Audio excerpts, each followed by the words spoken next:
De retour sur le plateau d'Africa 24 pour suivre en direct la 43e fête de l'unité du Cameroun, la fête nationale.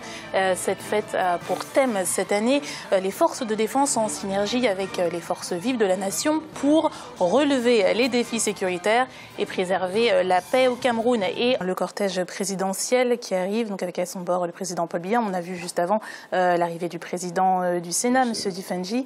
Je vous propose de revenir un peu sur le sens de ce défilé militaire et de cette fête de l'unité pour les Camerounais, à savoir cette 43e édition, savoir comment est-ce qu'elle est perçue peut-être par rapport justement à la fête d'indépendance, avec ce sujet de notre correspondant Narcisse Doumbé. Regardez. La célébration de la fête nationale, encore appelée fête de l'unité, est un moment particulier pour les citoyens camerounais. C'est en 1972 qu'elle a été proclamée pour marquer la fusion entre le Cameroun occidental, jadis sous contrôle britannique, et le Cameroun oriental sous tutelle française. 43 ans après, les Camerounais de tous bords manifestent toujours la même volonté de vivre ensemble. C'est la fête, n'est-ce pas, qui remet, n'est-ce pas, tous les Camerounais à l'unisson, parce qu'on parle bien de l'unité. C'est celle pour laquelle nous avons été unis et pour laquelle nous pensons, n'est-ce pas, à faire d'un Cameroun, un Camerounais, un Cameroun uni et indivisible. C'est un signe de fer de lance pour la jeunesse et c'est un signe de permettre aux jeunes de perdre leur conception de division. Malgré cette volonté affichée de vivre ensemble, de nombreux facteurs tendent à fragiliser cette unité, selon certains citoyens.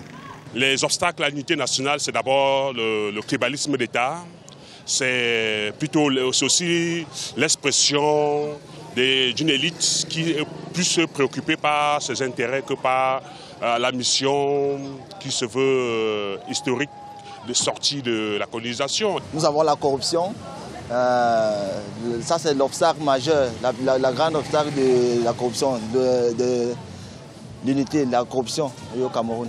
La 43e édition de la fête de l'unité est célébrée ce mercredi 20 mai sous le thème « Forces de défense en synergie avec les forces vives de la nation » pour relever les défis sécuritaires et préserver la paix au Cameroun et en Afrique centrale. Alors voilà pour ce sujet de notre correspondant Narcisse Doumbé. On voit que finalement une population qui est assez critique.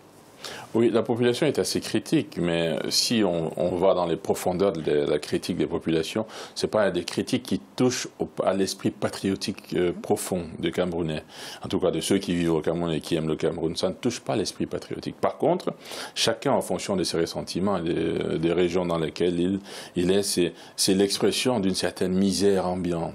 C'est-à-dire une misère que les institutions en place pendant des décennies, depuis l'indépendance, n'ont pas réussi à juguler convenablement alors elles en ont les moyens, elles en ont les capacités.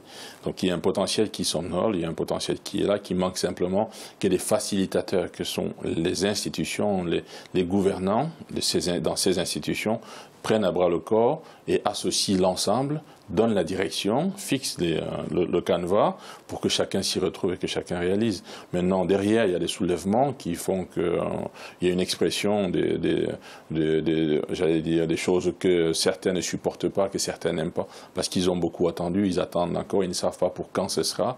Et ça rejoint ce que disait Samuel tout à l'heure, c'est qu'à force d'accumulation de toutes ces insuffisances-là, que chacun exprime dans son coin, ça jette le discrédit sur cet élément d'unification et d'unité nationale de l'esprit patriotique du Cameroun.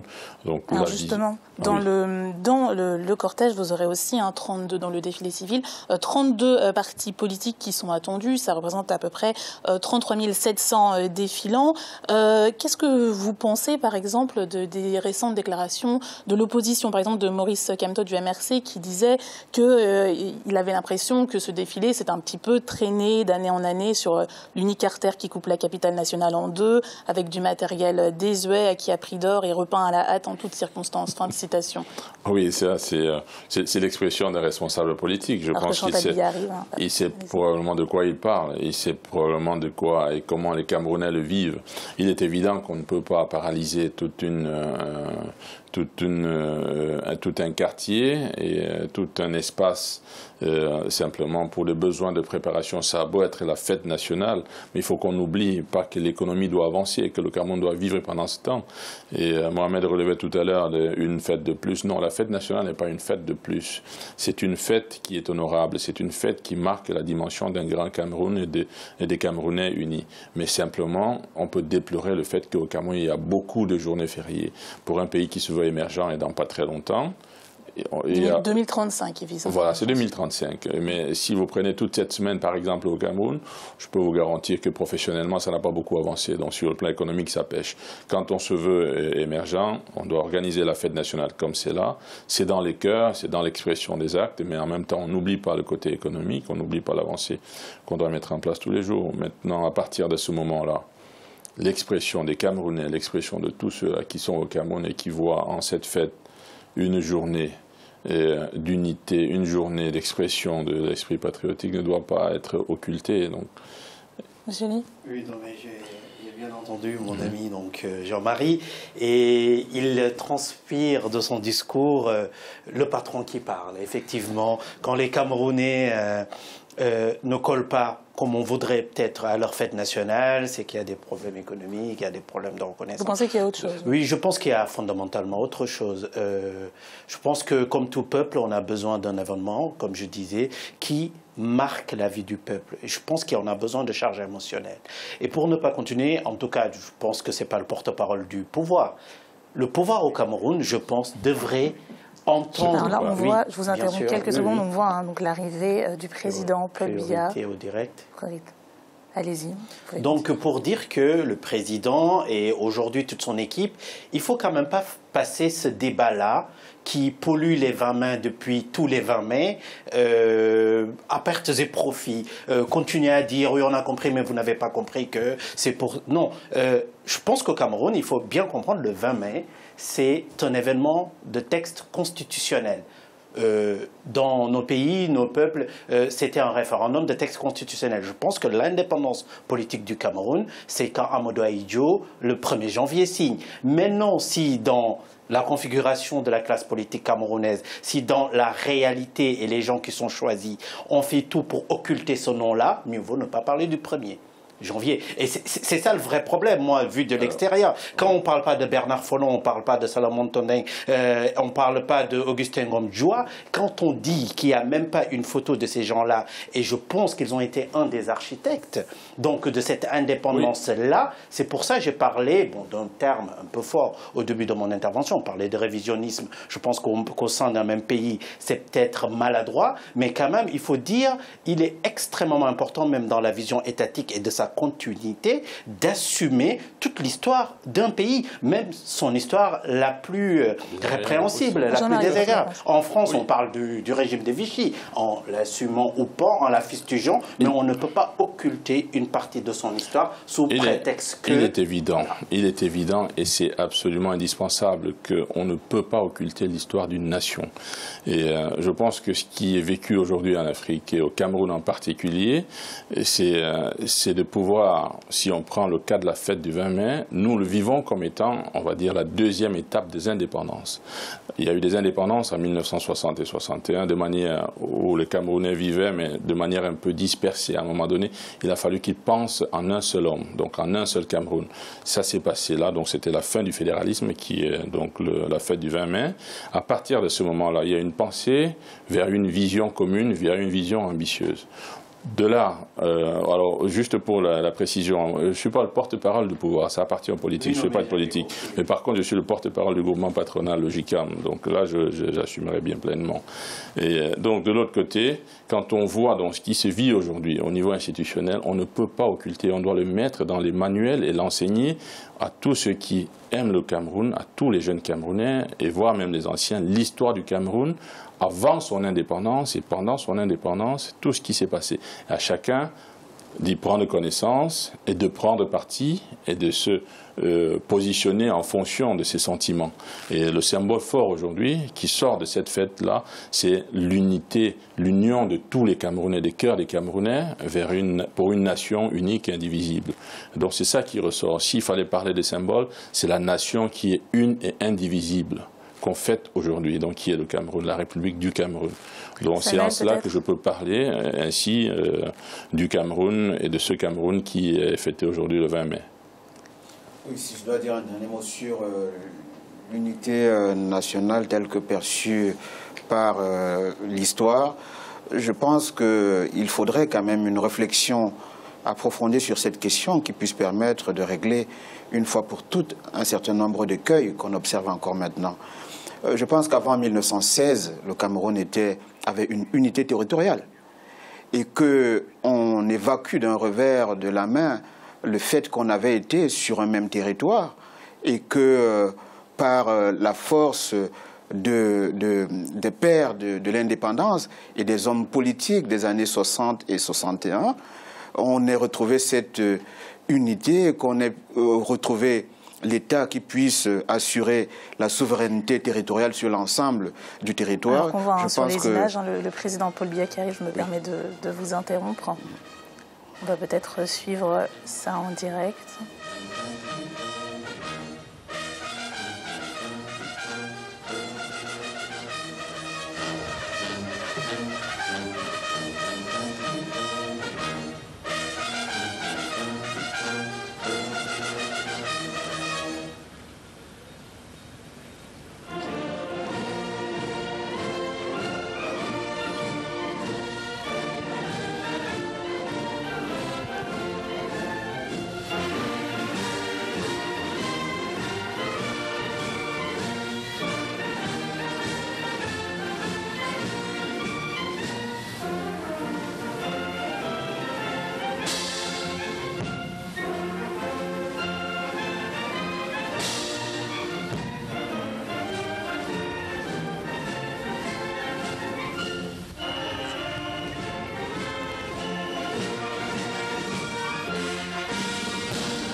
Giorgio.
Retour sur le plateau d'Africa 24 pour suivre en direct cette 43e édition de la fête de l'unité. Monsieur Ly, je vous voyais réagir tout à l'heure sur l'importance de l'armée par rapport aux années précédentes. Oui, bien sûr. Ils ont assez insisté, je pense, que sur le symbole interne étatique, mais il faut dire aussi, un défilé, c'est une occasion pour un pays de bander les muscles, tout simplement. Ce n'est pas que pour rassurer ses compatriotes, c'est pour aussi dire à Boko Haram, maintenant, il faut que vous vous rendez compte ce que vous avez en face de vous. C'est un Cameroun avec un parc d'avions, peut-être même des drones, et je pense que la démonstration la plus impressionnante qu'on a eue toute cette année, c'est la Russie.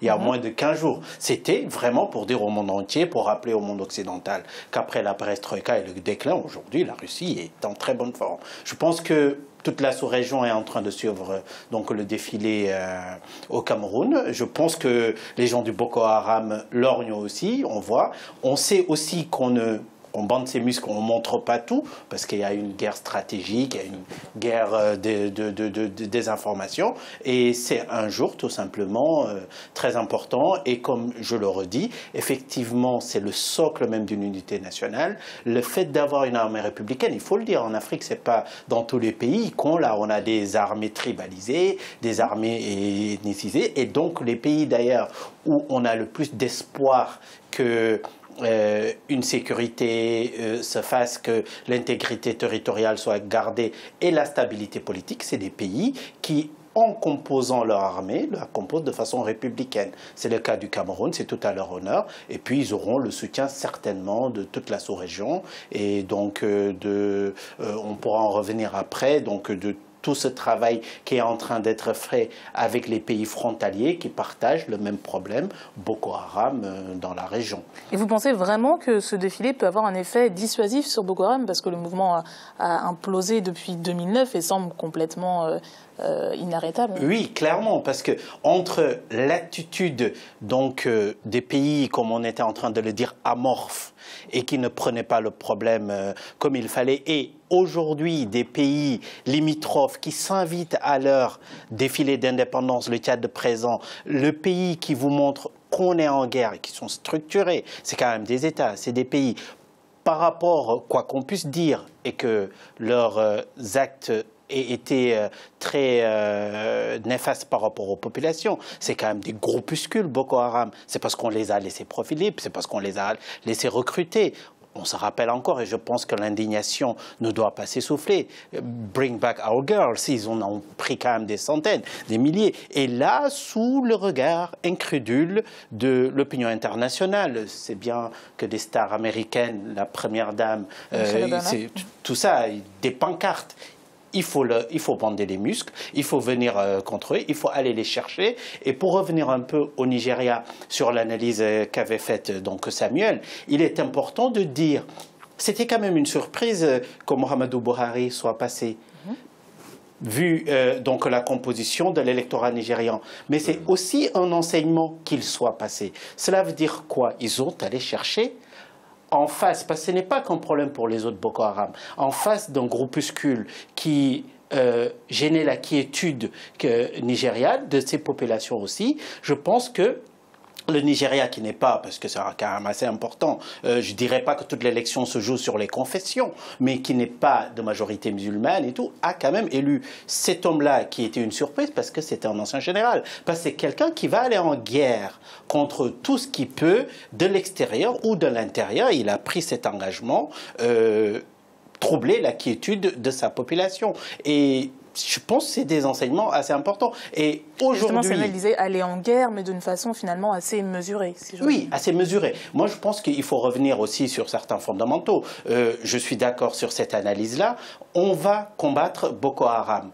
Mais aucun pays ne remettra son intégrité, sa légitimité sur son territoire, de ses services et Par contre, il y aura des échanges d'informations, il y aura des coups de pouce qui se seront donnés. Parce que tout simplement, c'est malheureux de le dire, c'est peut-être Boko Haram qui prouvera à ces pays-là qu'ils sont frères, qu'ils sont proches et qu'ils ont même un destin en n'étant pas un même pays et qu'on doit aller vers un fédéralisme et donc... Jean-Marie, je vous vois hocher la tête. Boko Haram, vraiment vecteur d'unité? C'est malheureux à dire, mais ce que vient de dire Mohamed, c'est très révélateur parce que c'est malheureusement vrai. Boko Haram, son existence, et malheureusement le désastre que Boko Haram est en train de commettre a permis aux pays d'Afrique de s'unir et de comprendre qu'ils sont faits pour être ensemble et qu'ils sont ensemble et d'avoir une projection d'une vision un peu panafricaine et panafricaniste ou en tout cas vers une Afrique, on ne va pas dire une Afrique unie, mais en tout cas unie sous-régionalement et donc vers cette Afrique-là et sur tous les plans, plan militaire, plan économique et plan social et même diplomatique surtout aujourd'hui. Oui, donc on s'aperçoit donc à partir de l'existence de Boko Haram qu'il y a une intrusion plus ou moins, même si c'est avec beaucoup de réserves, des différents pays, en fait, s'assoient tous autour d'une table. Alors le Cameroun est le pivot, donc en Afrique centrale, et si l'existence au Cameroun, comme c'est le cas aujourd'hui, d'une armée républicaine peut donner une vision, un exemple aux autres pays d'Afrique centrale, pour qu'ils s'organisent aussi de la même façon, on pourrait avoir de la paix un peu partout, et ne pas se retrouver dans une situation comme celle qu'on a vue en Centrafrique, on vit encore aujourd'hui malheureusement de manière triste, mais que tous ces pays s'organisent de manière républicaine, avec une armée républicaine qui entre eux, parce qu'il y a des systèmes de formation et d'échange, dont ces armées-là s'unissent et se mettent en place pour constituer un bloc d'abord sous-régional et qu'on ait des sous-régions, comme nous le faisons déjà au niveau du GICAM, des sous-régions économiques assez puissantes, on en a en Afrique de l'Ouest, en Afrique centrale, un peu partout dans l'Afrique, pour tendre vers cette Afrique unie, donc vers un panafricanisme africain, ou vers une Afrique, une république africaine, si un jour elle peut exister. Fédéralisé surtout. Très vite. Oui, sur l'intégration régionale, je partage pleinement l'analyse de Mohamed et Jean-Marie. J'ai d'ailleurs écrit un article dans le magazine des forces de défense camerounaises Honneur et Fidélité il y a 2 ou 3 ans, où je présentais l'armée et la défense nationale comme moteur de l'intégration régionale, avant même l'éclatement de la menace Boko Haram.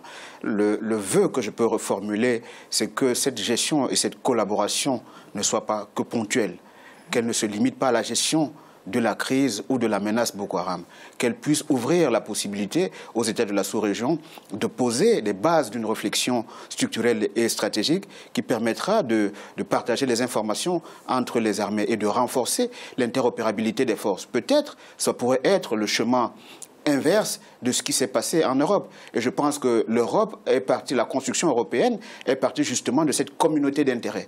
Boko Haram s'est présenté aux yeux de ces pays voisins comme une menace commune à l'ensemble des États et donc se présente, et la lutte contre cette menace s'est présentée comme une communauté d'intérêts parmi les États. Et c'est une occasion que les États doivent saisir pour voir comment le renforcement de cette interopérabilité des forces et l'harmonisation des politiques de défense peut être possible. Mais cela passe d'abord par la capacité des États à asseoir leur souveraineté nationale, mais surtout la cohésion nationale. Il faut que le jeu politique soit transparent et que l'ensemble de la population puisse d'abord puisse adhérer à l'idéal national. Et enfin, il faudra maintenant envisager ces coopérations. Parce que si l'unité nationale n'est pas effective et que les querelles politiques n'arrivent pas à ébranler les acquis en termes de cohésion nationale, il sera difficile d'envisager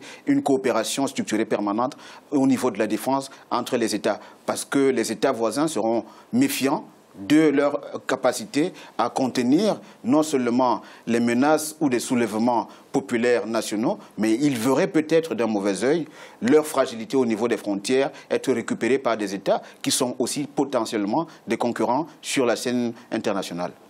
Alors justement, on parlait du défilé en Russie. Là, on peut regarder en direct les images du défilé. On voit aussi que même dans la réalisation, il y a une volonté de montrer que les véhicules militaires sont présents. On va commenter ces images ensemble. Vous me disiez, Samuel, il y a une particularité en fait, dans l'ouverture du défilé.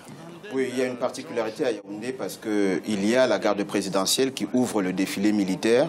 Ceci s'explique par la présence du chef de l'État. Dans les autres régions où la présence du chef de l'État n'est pas établi, le défilé militaire est ouvert par la gendarmerie. C'est pourquoi ici il y a une particularité et vous allez vous rendre compte que les aéronefs, par exemple, qui viennent en appui au défilé motorisé et militaire au sol, on ne verra pas exactement le même dispositif dans les autres régions. Ici, c'est le cœur de la souveraineté nationale, c'est la capitale politique du Cameroun. Il y a la présence du chef de l'État qui fait que tout l'arsenal militaire dans sa composante interarmée puisse s'exprimer et ici on voit très bien que cette particularité est bien de mise. Alors on va revenir à ce débat. Je vous propose d'aller retrouver en direct notre envoyé spécial Babylas Boton. Babylas, bonjour. Oui, les défilés se suivent, même ceux qui ne sont pas sur les antennes d'Africa 24 l'an dernier. Les téléspectateurs avaient suivi le défilé civil et militaire. Mais un observateur averti devrait constater qu'il y a des modifications profondes. D'abord, d'entrée du jeu, c'est la solidarité sous-régionale qui a été avec l'emploi du front d'un détachement de l'armée tchadienne venu prêter main forte à son homologue camerounais. Le constat qui traite bien, le contexte qui traite bien, quand on sait que cette armée se bat depuis quelques mois pour aller à bout des terroristes de Boko Haram sur le territoire camerounais. Un défi qui semble être relevé par cette armée avec l'appui de l'armée tchadienne. Donc, retenez que la présence de ce détachement de l'armée tchadienne à ce défilé marque bien cette solidarité sous-régionale.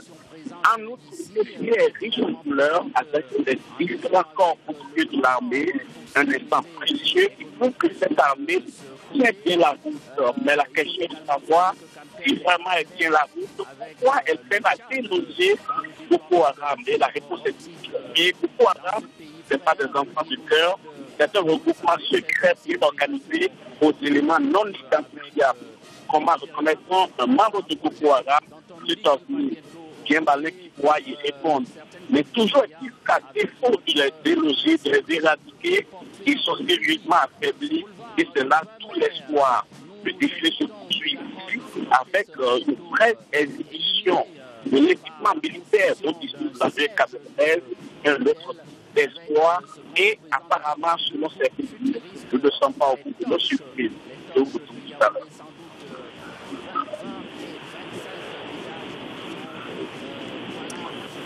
Merci beaucoup Babylas. Je rappelle que vous êtes notre envoyé spécial à Yaoundé. Alors justement, on y parlait de l'importance de l'armée. On voit les véhicules et donc l'effet dissuasif que ça pourrait avoir sur Boko Haram. Boko Haram, c'est vraiment l'omniprésence de ce défilé. Oui, parce que c'est toujours une question de circonstances. Boko Haram n'a jamais existé auparavant au Cameroun. Aujourd'hui, Boko Haram existe.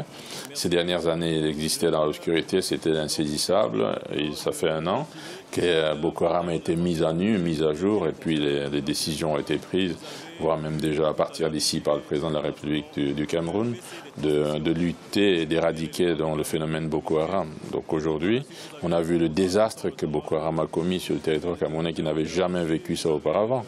Et on a vu, en se projetant un petit peu plus loin, ce que ça peut donner, ce que ça peut devenir, et dans la société camerounaise et surtout la société d'Afrique de manière globale, partir de l'Afrique centrale. La poudrière Boko Haram peut partir de l'Afrique centrale pour aller jusqu'au fin fond du Sénégal ou au fin fond de l'Afrique du Sud. Donc il ne faut pas simplement penser que ça reste... C'est un phénomène qui agit d'abord sur les esprits, et les esprits les plus faibles, les esprits les plus démunis. Or, il s'avère que c'est nos institutions et c'est nos pouvoirs en place qui doivent prendre les choses, les devants, pour éviter qu'on ait encore des démunis dans un environnement qui est le nôtre, dans un continent à fort potentiel comme le nôtre. Et on parle de développement endogène. Il faudrait que nous, quand on investit dans nos pays, que ça puisse aider au développement des économies de nos pays. Or, ce n'est pas toujours le cas. On s'aperçoit qu'on fait des forts taux de croissance, mais quand on regarde l'emploi, la misère ne diminue pas pour autant. Donc c'est des forts taux de croissance, mais qui profitent à certains et qui ne profitent pas forcément aux Africains qui sont là, donc encore moins aux Camerounais si je prends le cas du Cameroun. Ce n'est pas parce qu'on fait des forts taux de croissance que la misère recule. Donc il faudrait que les institutions et les États, les différents gouvernements des pays d'Afrique et des pays directement aujourd'hui concernés en premier chef par le phénomène désastreux qu'est Boko Haram, donc prennent à bras le corps le fait qu'il faut faut mettre en place des synergies, des moyens, des capacités pour permettre aux populations de vivre un peu mieux, donc d'avoir un meilleur avenir, de se projeter, de vivre décemment, et surtout en fonction du potentiel sur lequel ces populations-là sont assises. Alors Samuel, justement au début, quand Jean-Marie disait oui, avant il n'y avait pas de Boko Haram au Cameroun, vous avez vu un peu froncer les sourcils. Est-ce que vous êtes d'accord avec ça? Je ne comprends pas très bien. Est-ce que quand il disait oui, Boko Haram a fait son arrivée au Cameroun, avant il n'y avait pas Boko Haram au Cameroun, est-ce que c'est quelque chose avec lequel vous êtes d'accord? Oui, avant Boko Haram n'existait pas, mais cela n'a pas empêché que le Cameroun puisse se doter en matériel logistique militaire. Je crois que les acquisitions en matière d'aviation militaire que le Cameroun a pu avoir datent de 2012. Donc Boko Haram n'avait pas encore fait surface. Le problème qui se pose, et Jean-Marie a raison de le souligner, l'objectif, l'effet final recherché par cette démonstration de force vise justement à rassurer les populations. Parce que la situation économique du pays devient de plus en plus inquiétante. Le fait de consacrer des moyens colossaux pour lutter contre Boko Haram permet d'avoir un impact conséquent sur les autres secteurs prioritaires, notamment la santé et l'éducation. Le Cameroun a engagé, il y a environ 5 ans maintenant, des politiques de développement infrastructurel. Beaucoup de projets en dotation d'infrastructures sont en berne en ce moment parce que les moyens ne sont plus importants. Donc il y a ce problème, mais aussi il faudrait, une fois de plus, qu'il y ait une gestion prudente de la menace Boko Haram. Il ne faut pas qu'il y ait un investissement massif sur la capacité logistique militaire de nos forces de défense. Il faudrait plutôt une réflexion stratégique beaucoup plus prudente qui permet à la fois de trouver le juste milieu entre ce qui est nécessaire en termes de logistique militaire parce que ça coûte excessivement cher, mais aussi l'efficacité des choix opérationnels que l'on prend. Si on investit beaucoup sur la logistique militaire alors qu'elle ne va pas servir énormément pour lutter dans la durée contre Boko Haram, parce qu'il faut bien se dire que pour lutter, si Boko Haram perd le contrôle territorial, on ne va plus combattre Boko Haram par des chars. On ne va plus combattre Boko Haram par une aviation militaire importante. On pourrait faire face à la défense nationale par la capacité de renseignement, par l'anticipation des attentats terroristes. Et toutes les armées du monde font face à ce défi aujourd'hui. Alors messieurs, je vous interromps, on va rejoindre notre envoyé spécial Paul Dessingwe. Paul, bonjour. Alors que retenir de ce défilé militaire ? Bonjour Kessie. Le fait marquant de ce défilé militaire, c'est sans doute cet arsenal militaire que l'armée camerounaise a voulu présenter au cours de ce défilé. Probablement, cette armée a voulu envoyer des signaux forts. D'abord à Boko Haram, comme pour leur dire, arrêtez tout de suite, sinon vous recevrez les foudres de cet arsenal militaire. Ensuite, au peuple camerounais, l'armée a vraisemblablement voulu leur rassurer, leur dire, regardez, nous avons de quoi vous protéger, nous en faisons un peu plus tous les jours, constatez vous-même.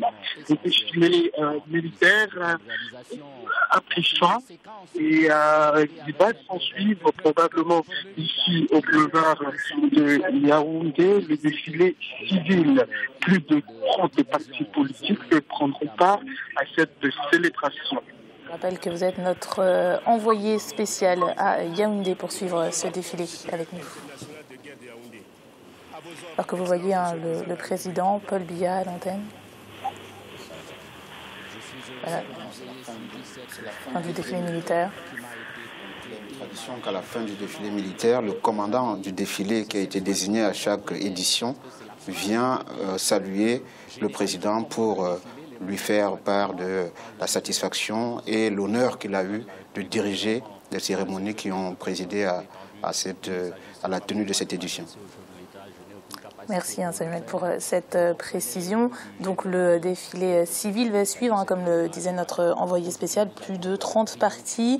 Alors j'ai vu aussi qu'il y a un parti qui avait été, alors une nouvelle fois, parce que c'est pas la première fois, qui avait été interdit de défiler, le parti du peuple. Qu'est-ce qu'on lui reproche finalement à ce parti ? Je ne pourrais pas vous apporter une solution. Je ne fais pas de politique, donc je ne sais pas ce qui se trame dans les profondeurs des partis politiques. Mais j'ai entendu, c'est une dame très dynamique qui est à la tête de ce parti. Je ne sais pas si c'est une interdiction des institutions étatiques au pouvoir ou si c'est une volonté personnelle de se retirer. Je ne saurais pas vous le dire. Donc, Samuel, sur le CPP, exactement, le Cameroun People's Party.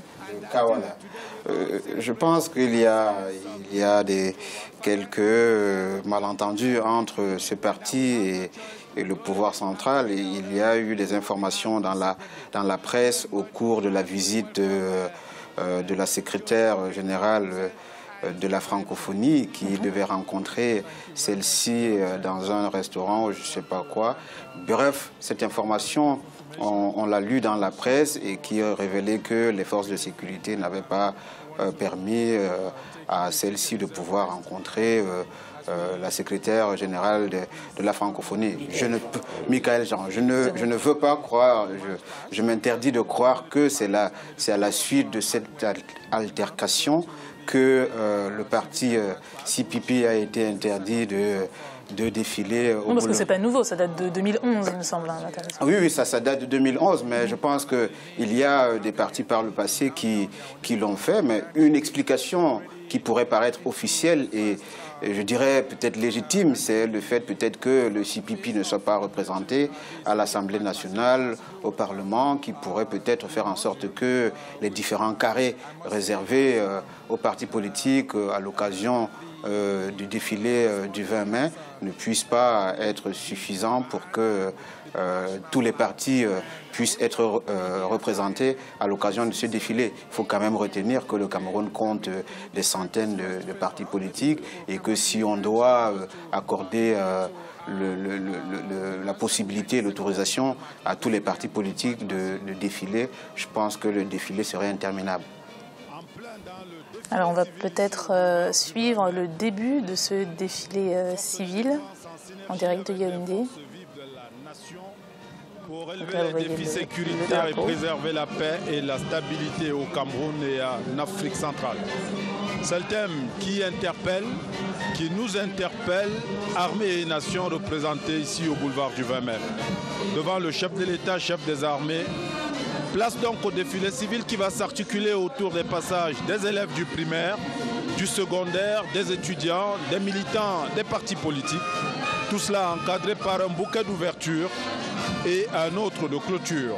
Au ministère de la Jeunesse et de l'Éducation civique, on dit que le train du défilé 2015 est l'expression de la communion du peuple camerounais solidaire, fort et uni autour de son chef, le président Paul Biya. Pour commenter ce défilé civil, nous sommes accompagnés de notre consultant habituel du ministère de la Jeunesse et de l'Éducation civique, Gabriel Loga. Bonjour et bonne fête. Bonjour Chérif et bonne fête également. Alors, c'est bien lancé donc pour ce défilé civil ici. Josh Bonken. Exactly, Ibrahim Sharif, and it will be good to indicate here that we will be accompanied here by Gabriel Loga in French and Ricky Mbemi, the head of the Department of Cooperation. Alors oui, dans le défilé civil, vous allez avoir des élèves, des étudiants du primaire, du secondaire, l'étudiant normal, du professionnel. On parlait justement de l'importance de l'éducation, de ce secteur-là. Est-ce qu'il y a des remontées de ce secteur-là? Est-ce que vous avez des représentants de l'éducation qui pointent en fait les déficiences auxquelles elles font face? Oui, bien évidemment. C'est immanquable. Il y a beaucoup. Il y a des différents responsables. Si vous prenez ne serait-ce que les instituteurs, la qualité de vie, le niveau de vie et le coût de la vie qui est devenu extrêmement cher, le revenu des instituteurs n'est pas appréciable. Pourtant, c'est l'instituteur qui forme toutes ces personnes que vous avez vues, là, et que vous voyez, là, qui sont à la tête de tous les États du monde entier. C'est quelqu'un d'honorable et respectable et qui mérite d'être valorisé et puis à la plus haute hauteur. Vous avez tous les pans des corps des métiers essentiels. Donc si vous prenez les enseignants, quand on dit institution, on va dire globalement les enseignants. Ce sont les personnes les moins loties en général. Et ça les fragilise également. Ça fragilise aussi la qualité de la production que ce qu'ils peuvent donner. C'est pas volontairement, pour la plupart, en tout cas ceux qui y sont par vocation. Maintenant, il y a des aventuriers qui y sont parce que c'est un terreau un peu fertile pour des corruptions, pour faire des choses. Donc ils remontent le fait qu'ils ont envie d'améliorer, que leur niveau de vie, leur qualité de vie soit améliorée. Ça, c'est le point. Le côté infrastructure, vous ne pouvez pas avoir des salles de classe au moment où les standards internationaux oscillent entre 20 25 élèves ou 28 maximum par classe. Vous ne pouvez pas avoir des classes à 150, 200 élèves. Et c'est certains qui sont assis par terre ou sur des bancs. Vous ne pouvez pas avoir des écoles. Quand il pleut, les élèves reçoivent de l'eau ou bien ils vont à l'école. En fonction des jours où il fait soleil, bon, ça, ce n'est plus digne de l'Afrique. Si la grandeur de l'Afrique, en tout cas, si l'Afrique veut rester grande, parce qu'elle peut être grande, elle mérite d'être grande, et d'ailleurs, elle est grande, mais il faut que, dans la pratique, cette grandeur-là ne passe que par le fait que les Africains, aujourd'hui, au pouvoir dans les différents pays d'Afrique, partant du Cameroun et pulvérisés dans toute l'Afrique de manière globale, prennent en main les destinées de l'Afrique et de manière responsable, et donc pas de manière complaisante comme c'est le cas aujourd'hui. Et c'est le cas au Cameroun, c'est le cas partout dans la plupart de nos différents pays. Ils sont très complaisants pour ce qui est de la notion de responsabilité. En l'occurrence, personne n'est responsable. Donc il faudrait qu'ils écoutent dans chacun des secteurs-là, c'est le secteur de l'éducation et le coût de la scolarité. Tous les parents ne peuvent pas forcément. On ne peut pas être un parent qui a 3, 4, 5 enfants et qui, de surcroît, a peine à faire vivre sa famille. Ça représente quoi le coût de la scolarité aujourd'hui? C'est extrêmement élevé. Si vous avez dans les universités, je pense, je dis sous le contrôle de Samuel, c'est 50 000 francs. 55 de l'inscription. Non, ça, ce n'est que l'inscription. Vous avez ensuite le matériel scolaire, vous avez les tenues, vous avez tout un ensemble de choses. Donc, ça coûte cher, ça revient extrêmement cher. Or, il n'y a pas une politique au Cameroun d'assistance des personnes indigentes, donc il n'y en a pas. Il n'y a pas une politique pour dire à une famille vous avez 5 enfants, bon payez moins cher, ben non. Et puis vous avez une prolifération des écoles privées et souvent même des grandes écoles, mais qui sont surtout basées sur un socle d'intérêt, de gain, dans l'appât du gain. Ce n'est pas forcément la qualité qui sera produite, c'est l'appât du gain. Toujours parce que derrière, on a cette fragilité du système de gestion, du contrôle, du rôle des régaliens que l'État a. Donc, quand c'est mal fait ou quand ce n'est pas forcément bien fait, mais chacun s'improvise un peu dans tout ça. Ça, on le reçoit beaucoup au Cameroun. Et il remonte un peu tout ça au niveau de l'éducation, dans ces insuffisances-là. Et ces souffrances que la population africaine, cette belle jeunesse que vous voyez là, est camerounaise essentielle, celle-là que vous avez à l'écran et qui défile dans les rues du Cameroun et dans le pays entier aujourd'hui, cette belle jeunesse-là ne peut pas se projeter avec un avenir qui est lointain, n'a pas de vision. Et les seules visions sont des visions nombrilistes et court-termistes, d'escrocs qu'on peut avoir un peu partout en Afrique, des visions, chacun veut être footballeur, mais il y a très peu d'élus et beaucoup d'appelés dans ces secteurs-là. Mais ce n'est pas la vacuité intellectuelle dont parle beaucoup Samuel. C'est triste à dire, mais malheureusement c'est vrai. Quand on veut former une capacité intellectuelle conséquente, c'est à partir de cette jeunesse-là qu'il faut commencer. Mais quand on ne leur donne pas les moyens et qu'ils ne s'identifient que par ceux qui y sont arrivés par des moyens parfois douteux, ou par des voies qui ne sont pas forcément des voies structurées, des voies ordonnées, des voies cohérentes, on ne peut s'attendre qu'à des choses catastrophiques. Vous restez avec nous, cette édition spéciale se poursuit. Juste après cette pause, restez avec nous sur Africa 24 pour suivre la 43e édition de la fête de l'unité nationale au Cameroun. A tout de suite.